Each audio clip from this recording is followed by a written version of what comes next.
اس کی نماز نہیں ہے جو اپنی نماز میں سورہ فاتحہ کی تلاوت نہیں کرتا. الشفاء اس میں شفا ہے. الرقیہ اللہ کے نبی نے اس کو ایک جگہ پہ رقیہ کہا, ٹھیک ہے. اور اوپر سے دروازے کھلنے کی آواز ہے, یعنی آسمان سے دروازہ کھلنے کی آواز ہے کہ آج ایسا دروازہ کھولا ہے آسمان کا جو کبھی پہلے نہیں کھولا. اور پھر جب فرشتہ کو دیکھا تو کہا کہ آج ایسا فرشتہ اتر رہا ہے, نازل ہوا ہے جو آج سے پہلے کبھی نہیں اترا. تو جب وہ فرشتے آئے تو آپ صلی اللہ علیہ وسلم نے انہوں نے سلام کیا اور کہا کہ میں آپ کو 2 نور کی بشارت دیتا ہوں جو کسی نبی کو پہلے نہیں دیے گئے, صرف آپ کو دیے جا رہے ہیں. اور وہ 2 نور کیا تھے؟ ایک دیا الفاتحہ اور ایک دیا سورۃ البقرہ کی آخری آیات. اور پھر فرمایا کمال کی بات کہ جو شخص اس کو پڑھے گا اور اس میں جو مانگا گیا ہے وہ مانگے گا, اللہ کی طرف سے اس کو عطا کیا جائے گا. اللہ اکبر.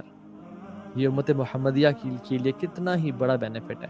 مجھے آپ یہ بتائیں, ہمیں اس دنیا میں آئے ہوئے مسلمان بنے ہوئے 25, 30, 35, 40 سال ہو گئے ہیں, رائٹ؟ اور شاید ہم ہر نماز میں سورہ فاتحہ کو پڑھتے ہیں, ٹھیک ہے. شاید ہر روزانہ سونے سے پہلے سورہ بقرہ کی آیات پڑھتے ہیں. لیکن ہم نے کب یا تو ہمیں پتا کہ کتنوں کو ہے اس حدیث کا, حالانکہ بڑی فیمس حدیث ہے, اور ہمیں سے پتا کتنوں کو ہے کہ جب بھی میں مانگ رہا ہوں اللہ تعالیٰ سے یہ دعا اہدنا الصراط المستقیم صراط الذین انعمت علیہم غیر المغضوب علیہم ولا الضالین, مجھے یہ عطا کیا جائے گا. کیوں؟ کیونکہ اس حدیث کے مطابق صحیح مسلم کی آتھینٹک حدیث ہے کہ اے نبی میں آپ کے لیے 2 نور لے کے آیا ہوں, آپ کو دیے جا رہے ہیں, اس سے پہلے کسی اور نبی کو یہ نہیں دیے گئے. اور وہ کیا؟ سورۃ الفاتحہ اور آمن رسول سورہ بقرہ کی آخری آیات. اور جو شخص ان میں جو سوال کرے گا, یعنی ان آیات کو پڑھے گا اور اس میں جو سوال, دعائیں تو ہیں اس میں, اللہ تعالیٰ اس کو عطا کر دیں گے. مطلب میرے آپ کے مانگنے میں کمی کوتاہی ہو سکتی ہے لیکن اللہ کے دینے میں کمی کوتاہی نہیں ہو سکتی. ایک اور حدیث میں آتا ہے, ابو سعید بن معلہ, صحیح بخاری میں حدیث ہے, فرماتے ہیں کہ میں نماز پڑھا تھا, آپ صلی اللہ علیہ وسلم آئے اور آپ نے مجھے بلایا, پکارا, تو میں نہیں گیا, میں نے نماز کمپلیٹ کی اور پھر میں گیا. تو اللہ کے امین نے فرمایا کہ تم میرے پاس کیوں نہیں آئے؟ سعید بن معلہ کہتے ہیں کہ میں نماز پڑھا تھا یا رسول اللہ. تو آپ نے فرمایا کیا تم نے قرآن نہیں پڑھا؟ یا ایھا الذین آمنوا استجیبوا للہ ولرسول اذا دعاکم لما یحییکم, اے لوگو جو ایمان لائے ہو, اللہ اور اس کے رسول کی بات کا جواب دو, یعنی اللہ کی پکار کو سنو, attend his call when they call you, تو وہ شرمندہ ہوئے. تو آپ نے فرمایا کہ میں تمہیں قرآن کی ایک عظیم صورت آج اس مسجد سے نکلنے سے پہلے بتا کے جاؤں گا. تو آپ صلی اللہ علیہ وسلم اپنے کچھ کام میں مصروف ہو گئے اور وہ اٹھ کے مسجد سے جانے لگے, یعنی آپ صلی اللہ علیہ وسلم ان کے ذہن سے نکل گیا تھا. تو سعید بن معلہ نے کہتے ہیں یا رسول اللہ آپ نے مجھے کچھ بتانا تھا. انہوں نے ریمائنڈ کرایا اور آپ نے کہا الحمد للہ رب العالمین ہی سبع المثانی والقرآن العظیم الذی اوتیتہ. الحمد للہ رب العالمین, تو میں بتانے لگا ہوں جو قرآن کی سب سے عظیم صورت ہے نا وہ یہ ہے, ہی سبع المثانی, یہ 7 often repeated آیاز والی صورت ہے جس کو کثرت سے پڑھا جاتا ہے.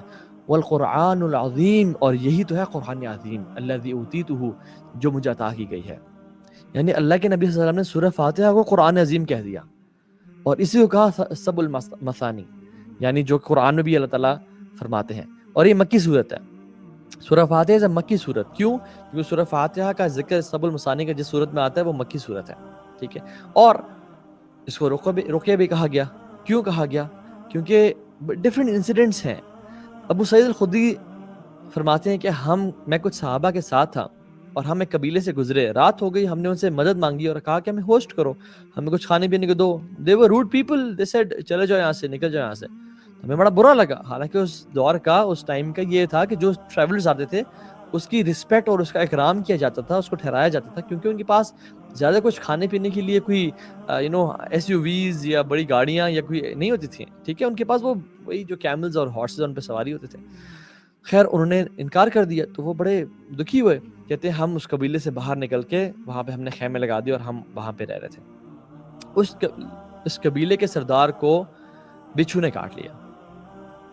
بچھو نے جب ڈنگ مار لیا تو پھر وہ لوگ حیران اور پریشان ہو کے, ایک روایت میں آتا ہے کہ وہاں کے لوگ گئے اور کہا کہ ہمارے لوگ قبیلے سے گئے ہوئے ہیں باہر اور ہمارے سردار کو بچھو نے کاٹ لیا، تو ہماری مدد کریں، یعنی ہیلپ اس، آپ میں سے کوئی ہے جو علاج کرنے والا ہے، رقیہ کرنے والا ہے، دم کرنے والا ہے؟ تو ابو سعید الخدری کہتے ہیں کہ میں گیا. ایک روایت میں آتا ہے کہ ہمیں سے وہ شخص گیا جس کے بارے میں گمان نہیں کیا جاتا تھا کہ وہ رقیہ کر سکتا ہے. صحیح مسلم کی حدیث میں ابو سعید الخدری خود گئے، اور جب گئے تو آپ نے اس پہ سورہ فاتحہ پڑھ کے اس کو دم کیا. روایت میں آتا ہے کہ 7 دفعہ پڑھ کے اس کو دم کیا. جب دم کیا تو وہ بالکل ایسے ٹھیک ہو گیا جیسے اس کو کچھ تھا ہی نہیں، بالکل پرفیکٹلی فائن، شفا مل گئی اس کو. لیکن یہ ابو سعید الخدری نے کہنے سے پہلے یہ کہا کہ سنس تم لوگوں نے ہم پہ احسان نہیں کیا تھا، ہمیں ٹھہرایا نہیں تھا، تو ہم بھی رقیہ کرنے کا تم سے اجر لیں گے اور تم سے بکریاں لیں گے. تو انہوں نے کہا ٹھیک ہے، we'll give you sheep and goats. تو جب انہیں رقیہ کیا بالکل ٹھیک ہو گیا تو وہ کافی ساری ایک پورا بھیڑ بکریوں کا ریوڑا لے کے آ گئے. اب جب پہنچے صحابہ کے پاس تو خوش تھے، تو صحابہ نے کہا کہ ہم تب تک نہیں کھائیں گے جب تک اللہ کے نبی سے پرمیشن نہ لیں کہ کیا یہ رقیہ کر کے یہ اجر لینا ٹھیک ہے. تو آپ کے پاس گئے اور آپ صلی اللہ علیہ وسلم نے تعجب اور حیرانی کا اظہار کیا اور کہا کہ تمہیں کس نے بتایا ہے کہ یہ رقیہ تھا؟ یعنی تمہیں میں نے پہلے کبھی نہیں ذکر کیا کہ یہ رقیہ ہے. اور آپ نے فرمایا کہ who informed you that this is Ruqaiya, اور آپ نے اکنالج کیا اور آپ صلی اللہ علیہ وسلم خوش ہے. تو انہوں نے جب پوچھا کہ یا رسول اللہ ہم ان بکریوں میں سے کچھ کھا لیں، تو انہوں نے کہا ہاں بالکل کھاؤ، بلکہ اس میں سے میرا بھی حصہ رکھو تاکہ وہ بتایا جائے کہ یہ حلال ہے نہ اپرووڈ ہے. تو اس میں 2 باتیں پتہ چلتی ہیں. نمبر 1 از سورہ فاتحہ رقیہ ہے. ویسے تو پورا قرآن شفا ہے، پورا قرآن رقیہ ہے، لیکن سورہ فاتحہ کا اسپیسیفکلی احادیث میں رقیہ ہونے کا ذکر آتا ہے. اس کو جتنی دفعہ پڑھا جائے ٹھیک ہے. اسی طرح سے ایک اور سٹوری میں ایک صحابی ہیں، وہ کہتے ہیں کہ میرے چچا جن کا نام ہے علاقۃ بن سحار التمیمی، وہ مسلمان ہوئے، اللہ کے نبی کے پاس آئے صلی اللہ علیہ وسلم. جب پاس آئے تو اسلام قبول کیا. اسلام قبول کر کے واپسی اپنے علاقے کی طرف جا رہے تھے تو راستے میں کچھ لوگ تھے اور ان کے پاس ایک شخص تھا بیچارہ جو کہ پاگل پن کی وجہ سے بالکل پاگل ہوا تھا اور اس کو انہوں نے زنجیروں میں چینز میں جکڑ لیا تھا. تو علاقہ ابن سحار التمیمی کہتے ہیں کہ ان لوگوں نے مجھ سے پوچھا کہ تم بڑے خیر والے بندے کے پاس سے آ رہے ہو، یعنی تم اس شخص کے پاس سے آ رہے ہو جو خیر لے کے آیا، یعنی محمد کریم صلی اللہ علیہ وسلم صلوات ربی وسلامہ علیہ. تو تم کچھ اس کا علاج کر سکتے ہو، کچھ اس تک خیر پہنچا سکتے ہو اللہ کے حکم سے؟ تو اس نے کہا ہاں میں اس پہ دم کرتا ہوں. تو انہوں نے سورہ فاتحہ کی تلاوت کی. اب حدیث میں نہیں ذکر آتا کتنی تلاوت کی، کتنا دفعہ پڑھا، اور اس کا متعین کرنا ضروری نہیں ہے 1 دفعہ پڑھیں 10 دفعہ پڑھیں. بات ہے کہ یقین ہونا چاہیے، یہ فرم بلیف ہونا چاہیے. میں آپ کو سورہ فاتحہ کے بھی فضائل بتا رہا ہوں، ول کم ٹو اٹس تفسیر انشاءاللہ تعالی. تو جب اس کو دم کیا، یعنی ایک کریزی بندہ بالکل مینٹلی ریٹارڈ، اس کو دم کیا تو وہ بالکل ٹھیک ہو گیا، ایز اف کہتے ہیں کہ کسی نے اس کو زنجیروں سے جکڑا ہوا ہو، اور جیسے ہی انہوں نے سورہ فاتحہ کی تلاوت کی ملٹیپل ٹائمز تو وہ زنجیریں کسی نے کھول دی ہوں اور وہ بالکل ٹھیک ہو گیا. اور وہ لوگ اتنے خوش ہوئے کہ 100 گوٹس 100 بکریاں دے دیں. تو آپ صلی اللہ علیہ وسلم کے پاس وہ آئے اور آپ سے پوچھا، تو آپ صلی اللہ علیہ وسلم نے فرمایا کہ جس نے یعنی باطل دم کے ساتھ کھایا وہ اسی کے لیے ہے، اور تم نے تو حق کے دم کے ساتھ کھایا، سو یعنی اس اللہ کے نبی کا مقصد یہ تھا کہ تم نے تو حق کے دم کے ساتھ کھایا. لوگ تو دور جاہلیہ میں باطل کا، جادو اور شیاطین کے نام کے ساتھ اور عجیب عجیب پڑھ کے دم کرتے تھے اور لیتے تھے. تم نے تو حق کے ساتھ دم کیا ہے تو تم اسے کھاؤ انشاءاللہ.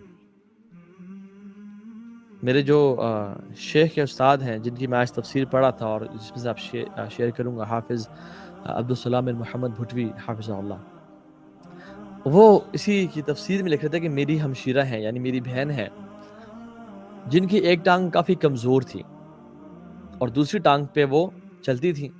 کہتے ہیں کہ دوسری ٹانگ پہ وزن کی وجہ سے ان کی دوسری ٹانگیں بہت ہی زیادہ کمزور ہو گئی اور وہ بالکل بیڈ ریڈن ہو گئیں، وہ اٹھ نہیں سکتی تھیں. حتیٰ کہ ہم بہت پریشان ہو گئے، ہماری فیملی بالکل پریشان ہو گئی. تو میرے والد صاحب نے کیا کیا، ان پہ 13 دن کے لیے سورہ فاتحہ کا دم کیا. For 13 days consistently he recited سورہ فاتحہ on her. اور کہتے ہیں ان کی ٹانگ واپسی بالکل ٹھیک ہو گئی، اور آج پتہ نہیں 30 سال لکھے ہوئے تھے یا 40 سال بعد ابھی تک وہ although she is using وہ بساخیاں ٹھیک ہے لیکن still she is working fine, وہ بالکل اپنی ٹانگوں پہ چل رہی ہیں اور اپنے کام کر رہی ہیں. وائے کہتے ہیں سورہ فاتحہ کے سامنے, اور کہتے ہیں میں خود اپنی زندگی میں بہت دفعہ بیمار ہوا, بہت زیادہ دفعہ شدید بیمار ہوا, اور کہتے ہیں کہ باقی دعاؤں کے ساتھ ساتھ سورہ فاتحہ کا دم کیا تو اللہ تعالیٰ نے مجھے شفا دے دی sooner or later.